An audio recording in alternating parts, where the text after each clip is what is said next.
plan de hoy es ir a visitar un avión que se encuentra en un cerro, tengo entendido que a los alrededores de la ciudad de Pirayú. El avión que vamos a ir a visitar ya está prácticamente desarmado y es de las aerolíneas paraguayas, pertenecía como avión presidencial para Alfredo Stroessner y bueno, ahora nos vemos enseguida.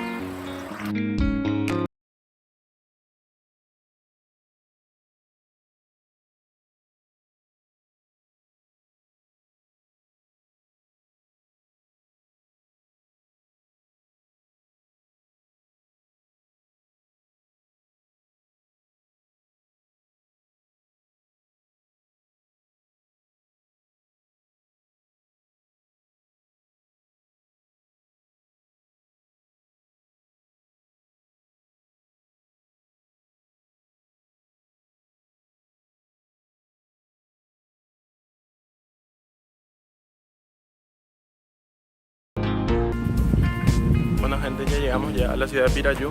En estos momentos nos encontramos en la estación que tiene esta ciudad. Esta locomotora estábamos recorriendo. Les voy a dejar con algunas imágenes. Bueno, esto es lo que estamos visitando mientras hacemos tiempo para ir a visitar el verdadero lugar que es ese avión presidencial que les comenté hace un momento.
Como un buen plato. ¡Marica! ¡Marica!